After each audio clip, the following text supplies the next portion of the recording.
రాత్రి కురిసిన అకాల వర్షం వలన మంచిర్యాల్ జిల్లా అంతా కూడా రైతులకు పంట నష్టం జరిగింది. ముఖ్యంగా ఈరోజు ఇక్కడ దండపల్లి మండలం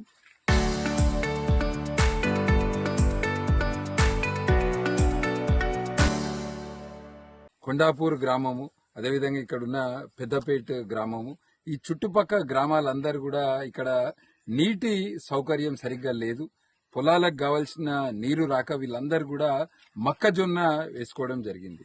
నిన్న కురిసిన వర్షం వలన, అకాల వర్షం వలన ఇలా మొక్కజొన్న పంట, చేతికొచ్చిన పంట మొత్తం కూడా మొక్కజొన్న ఇరిగి కింద పడిపోయి ఉన్నది. రైతులు, ఒక్కొక్క రైతు ఎకరానికి 30,000 రూపాయలు పెట్టుబడి పెట్టి 3 నెలల నుంచి కష్టపడి, అంటే పంట చేతికి వచ్చే సమయానికి ఇది జరిగింది. దీనికి అంతటికి కూడా అంటే అకాల వర్షాలు వచ్చినప్పుడు, గాలి దువారాలు వచ్చినప్పుడు రైతులకు పంట నష్టం జరుగుతుందనే కేంద్ర ప్రభుత్వము ప్రధానమంత్రి ఫసల్ బీమా యోజనను దేశమంతటా కూడా అమలు చేసిండ్రు. అన్ని రాష్ట్రాలలో కూడా అమలు చేసిండ్రు. కానీ మన తెలంగాణ రాష్ట్రంలో ఫసల్ బీమా యోజన అనేది అమలు కాకపోవడం చాలా బాధాకరమైన విషయం. ఇవాళ ప్రతి దానికి ఇన్సూరెన్స్ ఉంటుంది. 2 వీలర్ కొనుక్కుంటే ఇన్సూరెన్స్ ఉంటుంది, కారుకి ఇన్సూరెన్స్ ఉంటుంది, ఆరోగ్యం ఖరాబ్ అయితే దవాఖానాలో చూయించుకోవడానికి హెల్త్ ఇన్సూరెన్స్ ఉంటుంది, లైఫ్ ఇన్సూరెన్స్ ఉంటుంది.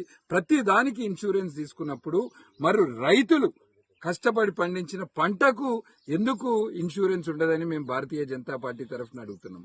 మా భారతీయ జనతా పార్టీ రాష్ట్ర నాయకత్వం, మా ఆదిలాబాద్ ఎమ్మెల్యే పాయల్ శంకర్ గారు అనేక సందర్భాలలో ఈ రాష్ట్రంలో ఫసల్ బీమా యోజన అమలు చేయకపోవడం వలన ఇటువంటి అకాల వర్షాలు లేదా విపత్తు వచ్చినప్పుడు రైతులు నష్టపోతున్నారు. ఇది అమలు చేయాలని మొన్న కూడా అసెంబ్లీ సమావేశాలు ప్రారంభమైన మొదటి రోజు 1,00,000 మంది రైతుల నుంచి దరఖాస్తులు తీసుకొని రాష్ట్ర ముఖ్యమంత్రి గారికి ఇవ్వడం జరిగింది. రాష్ట్ర ప్రభుత్వం యొక్క మొండి నిర్లక్ష్య వైఖరి వలన, అంటే రాష్ట్ర ప్రభుత్వానికి ఇవాళ రైతులంటే ప్రేమ లేదు.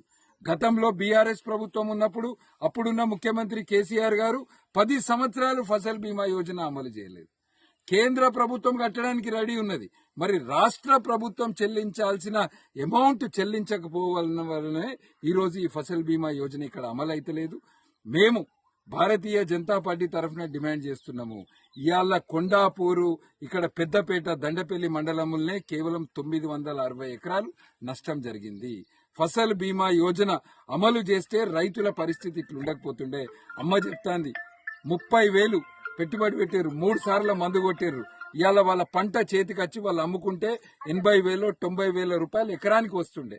అటువంటిది ఇవాళ చేతికొచ్చిన పంట పోయింది. కనుక ఇవాళ నష్టపోయిన రైతులకు ప్రతి ఎకరానికి 50,000 రూపాయలు ఇవ్వాలని భారతీయ జనతా పార్టీ తరఫున డిమాండ్ చేస్తున్నాము. కానీ దానికంటే పెద్ద సమస్య తెలంగాణ రాష్ట్రంలో ఫసల్ బీమా యోజన లేకపోవడం వల్లనే ఈ రాష్ట్ర ప్రభుత్వం యొక్క మొండి వైఖరి.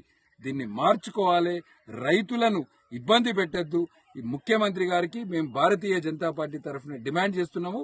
తెలంగాణలో ఫసల్ బీమా యోజనను వెంటనే అమలు చేయాలి.